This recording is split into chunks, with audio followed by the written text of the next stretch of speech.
The Atlanta Falcons beat Dallas 39-28 Sunday in the Cowboys' first game without Tony Romo and Dez Bryant. The Cowboys, now 2-1, had a 6-game regular season win streak snapped. It truly was a tale of two halves for the Cowboys' rushing attack, especially. Now look at these numbers. In the first half, they ran all over the Falcons, rushing 16 times for over 130 yards with 4 scores, 3 by Joseph Randle, 1 TD by Darren McFadden. In the second half, they rushed just 5 times for -4 yards and no score. Skip, I am very eager to hear this. How confident are you in your Cowboys now? You all right, man? I'm not all right, to be honest with you. I must admit, I'm still pretty shook up from what I saw in the second half. Yeah. And just give me a moment here to try to work through it on the air, on live TV. I'm going to try to work through my emotions. I want you to know. All right, because they're rubble right now. You can take up my time. All right. Take your Thank time. you. Please. To answer Molly's question, my confidence is shaken but not broken because I still believe my Cowboys can win the NFC East because I don't trust any of those 3 other teams enough to say, uh-oh, we're in big trouble. And I must tell you, I didn't like what I saw in the first half. I flat out loved it, which is why I went from all-time elation to deflation. Would it have really helped to bank a win to get to 3-0? You better believe it would have helped, Stephen A., because you know what's coming. Nothing good is coming except no Romo and no Dez. Mm-hmm. So I'm here to tell you that you all right, Molly? Mm-hmm. Okay. All right. Yep. Okay. I'm here to tell you. So just give me a second, okay? That in all my years of covering my Dallas Cowboys, or even watching them back to the time I was 10 years old, in all my years of covering the National Football League back to the 70s, I do not remember a single game I've watched in which a home team completely dominated the first half and then got even more dominated on their home turf in the second half. I've never seen anything quite like that. Mm-hmm. So when I look at Brandon Whedon's offense scored 28 in the first half, and Joseph Randle and Darren McFadden absolutely ran wild on the Atlanta Falcons. Mm-hmm. Are you kidding me? I'm taking that to the... No, I'm not taking it to the bank. At halftime, I cannot tell you how confident I was they could even win a shootout with Matt Ryan and Julio Jones. I'm thinking, hey, we could score 40 here. Maybe it'll take 45, but we're capable of doing it with this offensive line, which no-showed in the second half and got its golden tails kicked all the way back into the locker room by the Atlanta defense. Mm-hmm. -4 yards rushing in the second half.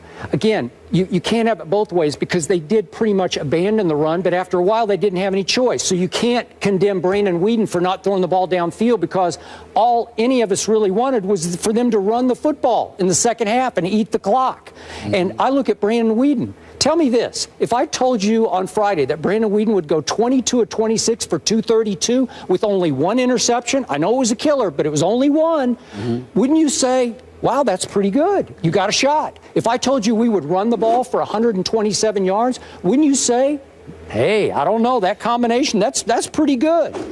And we got blown off our own field. What happened to me? I thought, okay, let me just first say this. Matt Ryan to Julio Jones is a special connection right now to where they're going to do that to everybody they face because they've already done it to 3 teams. Mm-hmm.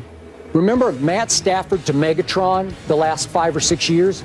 Nobody had any more confidence than Matt Stafford had in Megatron. He no longer has that confidence because Calvin's no longer Megatron, right? So we saw last night on Sunday Night Football, Matt Stafford's starting to look pretty ordinary to me, right? Okay, in this case, Matt Ryan, who I'm not the biggest fan of, is starting to look like Tom Brady because all he does is drop back and look for 11. Where's 11? Oh, I'll just throw it over there. It's triple coverage. Nobody cares. Just throw it in his direction, and he will go snatch it, and he will run with it. That's hard to deal with. And then, listen, you're going to scoff at this, but my sack leader from last year, Jeremy Mincey, wound up getting a concussion in the warm-ups at Philadelphia, or so he said. He played the Philly game. He practiced this week. Then at game time, they decided, we better hold you out. That's my sack leader from last year.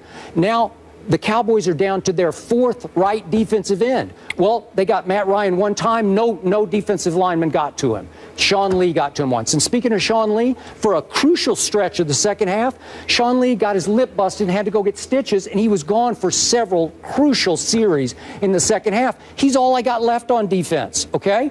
And I told you Ronald Leary, my starting left guard, would play because they said all week he's going to play. He did not play yesterday. So now we're down to Lyle Collins, he's pretty good, but he's a rookie. So all of a sudden, it just cratered, just like it did last year at home against San Francisco and Washington on Monday Night Football. Remember that debacle? And then the Eagles on Thanksgiving night at Jerry World. Remember that debacle?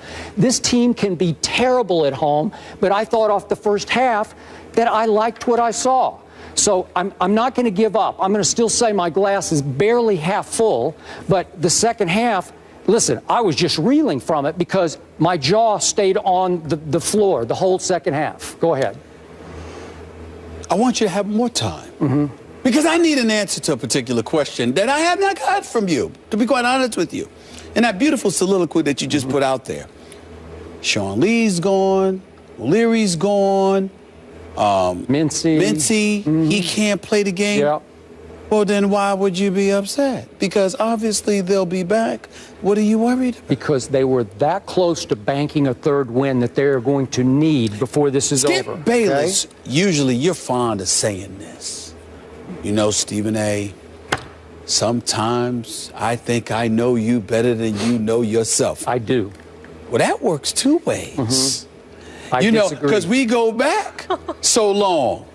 Let me tell you what I'm hearing from Skip Bayless. I'm going to tell you what I'm hearing. I want you to pay attention to this, Molly. This is very, very important. I'm listening. You understand? Because Skip trying to hoodwink America. See, they don't know you how I know you. Let me tell you what's going on right now, Skip Bayless. You're nervous because you know. No. I'm not talking about nervous as in, oh, I don't have my horses.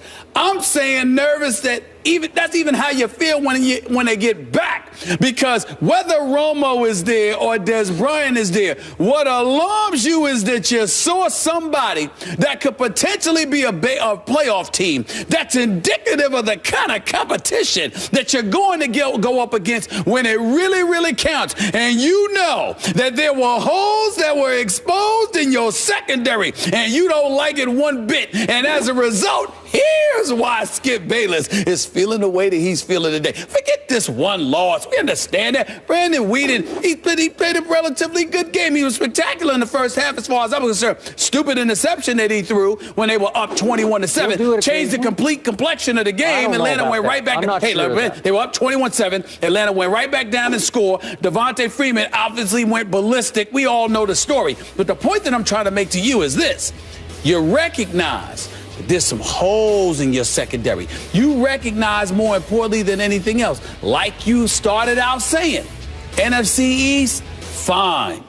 But you picked them to go to the Super Bowl. I did. And what you saw, yeah, but that's just emotion talking. That's just emotion. Yeah, it is. That's your heart talking. That ain't your head talking. You know what's going on. You know what you've done to yourself. You pigeonholed yourself. You put yourself in a spot where you said that the Dallas Cowboys are going to the Super Bowl. And you know what I know. What? That there's no way they're going to the Super Bowl. Did we get that on camera? They're not going to the Super Bowl. You saw it yesterday because you know no matter when Greg Hardy gets back, when Randy Gregory gets back healthy, even if Sean Lee comes back, O'Leary's there, Mincy comes back, you know in your heart of hearts that the Dallas Cowboys and that suspect secondary with Orlando Scandrick, who's actually coming on the show soon, not today, but he'll be on here soon enough. I can't wait for a Dallas Cowboy to sit right there in that chair. It's going to be a fun day for me. I'm here to tell you right now, you know what's going on here. You know that the Dallas Cowboys sitting up there getting ran on like that by Devontae Freeman, Julio Jones, looking like the best receiver in football, doing what he wanted to do, when he wanted to do it, how he wanted to do it, abusing the Dallas Cowboys. You know what's coming. You know that your Dallas Cowboys are going to go down. And like I said before, by the way, this won't be the last injury. Think about this for a second. All the things that I've said. This is football. and Sean Lee is going for a busted lip. I mean, you can't make this up. This is the Dallas Cowboys we're talking about. Listen, I will admit to you, I thought he'd just stay in the game. I'm just saying, I guess he's bleeding too bad. Really? I did. But now let's stitch it up and go there when they're on offense. I mean, are you kidding me? Just swallow it. Football. Just swallow it. Just play. I needed it. Listen. I needed it. I'm just saying. Suck it up and play. It's hilarious to me because you got Joseph Randle. It was nice to see him in the news for something football related, as opposed to stealing draws. He looked spectacular. He really did. But it's just beautiful. It's just beautiful to see him in the news for football related matters, as opposed to his issues at department stores. It was very, very touching. So then you got that going on, and Sean Lee with the bus. Hey, listen, deodorant and drawers. Come on now, it's too funny. It's just uncomfortable to me. It's just funny to me. I'm sorry. The Dallas Cowboys will find a way. Skip, you lost a game yesterday to some degree because Sean Lee decided to leave games, as you say, labeled it, for critical stretches because of a busted lip. Because of a busted lip. You understand? This is unbelievable to me. But it's the Cowboys, like I keep telling you. So once again, proof has been provided to me that the Dallas Cowboys will find a way to get in their own way. They can accumulate all the talent that they want in the world. Somehow, some way, what can go wrong will, when it's time. Dallas Cowboys, no Super Bowl. And that's why you're sitting up there looking all nervous and upset. Because you know, yes you do, you know that the Dallas Cowboys ain't going to the Super Bowl. That's what you discovered yesterday. Nope, just admit it. Just admit it. Admit it. I told you I was flummoxed by what happened yesterday, and I still haven't recovered from yesterday. But all I care about now is what is coming back. Because if, in fact, Greg Hardy had been eligible to play yesterday, and Randy Gregory had been healthy yesterday, and Jeremy Mincey hadn't had some freakish concussion suffered in pregame warm-ups, hitting Ty Smith's helmet head-to-head, really? Do you know what would have happened to Matt Ryan in the second half? They're great against. They are great. Actually, and they would have been all over. Actually, they're great against the pass. They would not be great against the run. Devontae Freeman still would have done what he did. Okay, Matt Ryan was able to call dominoes in the pocket yesterday in the second half, and I couldn't believe it because they're usually not like that. That's right. Until I realized, wait a minute, Mincey's not in the game. What's going on? Rod Marinelli pacing up and down the sideline, looking all flummoxed, to use your word. It was very, very cute. But once again, like I said, what really is revealing here in this segment, Skip Bayless is trying to gloss over the reality that he has finally discovered. Dallas ain't going nowhere this year. Yeah, they are. Dallas, they're going to playoffs like they did last year, and they're going to go home, just like they did last year. Okay. That's all that's going to happen. That's all you saw. That's all you saw. I'm pleased. Okay. I'm very pleased. What are they now? Are they 0-3? No. No, they're 2-1. Do they have 2 division wins banked? Yes. Yes, they do. Yes, they do. Did they come very close to banking another game and go to 3-0? Yes, they did. Right? Now they have to go to New Orleans on Sunday Night Football. And they'll win that game, probably. Luke McCown, right? They should beat Luke McCown. Who knows if they should beat Luke McCown. I don't know. Luke McCown was really good. He really looked impressive. Yesterday. He really looked good. I was very impressed. It took an all-time great catch of an interception by Josh Norman to save the game. So are they legit? But I don't believe in Rob Ryan's defense. I believe that when it's time for them to sink, they will. They're sort of like the Dallas Cowboys, except it's just on defense. Okay. Whereas the Dallas Cowboys are that way, period. Okay. What did you tell me last year? 3 times on 2 Mondays and a Friday. You came in here and said Cowboys ain't going nowhere after they stunk up and laid an egg in their home opener against the 49ers. You said, would you get them out of my sight? I'm sick of talking about them. Then what happened after the Monday night game, so it was actually a Tuesday show, right, against the Washington Redskins, when they blitzed Romo silly and knocked him out of the game, remember that? And the offensive line looked like a sieve, remember that? And you said, Cowboys ain't going nowhere. And then Thursday, the Thanksgiving game at home, against Mark Sanchez, he ran and threw wild on them that day. Remember that? And on Friday, you sat right. We were actually both in New York City, but you said they ain't going nowhere. And where did they go? They almost got to the Super Bowl. That's where they almost went. I'm sorry. My definition of almost is when you're in the conference championship game. My definition of almost it was a catch. My definition of almost is not applicable. Was it a catch? Well, no, Yes, you said it was a catch. It was. My definition of almost is applicable to the NFC championship game. It doesn't qualify for the divisional playoff game. That's number one. And number two, and more importantly, as I don't mind regurgitating, I will do this until the cows come home. You keep like you engage in selective amnesia at this point. No, I just you point keep out the talking facts. about the catch. Yeah. How much time was left?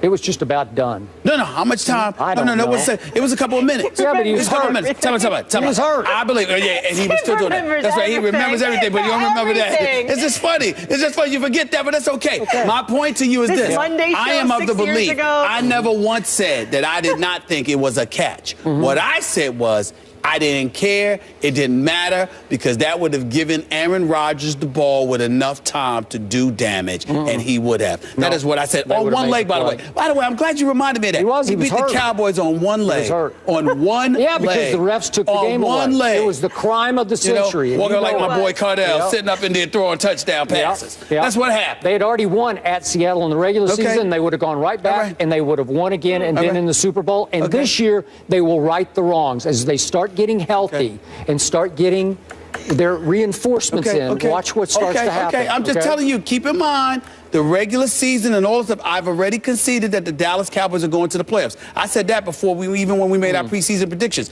Dallas Cowboys are going to the playoffs. What I said was they will not go to the Super Bowl. Something will happen on the way, and it's going to break your heart. They're not the San Antonio Spurs. San Antonio Spurs lose a game like yesterday. They come back and they win and they win and they win, even though you act depressed. The Dallas, I'm just saying, they find ways. Yeah. The Dallas Cowboys will not. They don't have that kind of makeup. Just want you to know. Well, that. so are you ready to say they won't make the playoffs? No, I never said that. I said they're not going to make the Super Bowl. Romo and Dez, come on. No, have they don't some guts. No, not at all. Well, you have the courage and your convictions. You can't shame them like that and say they're going to make the playoffs. You can't change everything when I've already admitted to the world. I put on Dallas Cowboy gear for the week. That's pathetic. They won't make the Super Bowl. At least say they won't make the playoffs. Not at all. I'm having fun imagining the level of misery you're going to feel. See, when you just plummet like that, that's entirely different than when you go all the way up and then you drop.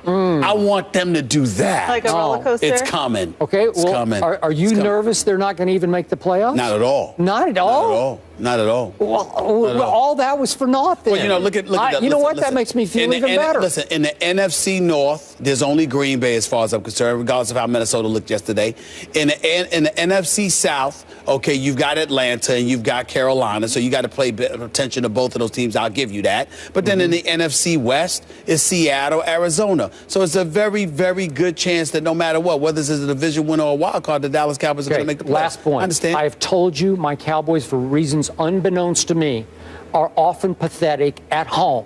On the road, though, they have now won, what is it up to, 10 in a row on the road? It'll end this year. They won't win every road game this year. Okay, well, you know what? I'm going to go on record. In the playoffs, I want Atlanta at Atlanta. I want it bad. Because the story will be reversed. You can want what you want. Yeah, watch. You can get what you want. It ain't gonna end up with a Super Bowl berth. I promise you that. This conversation isn't done because we're picking favorites in the NFC East. That's later when Eric Allen joins us. But you guys mentioned Carolina coming up. Cam Newton and the Panthers got a huge win over the Saints on Sunday in New Orleans. But the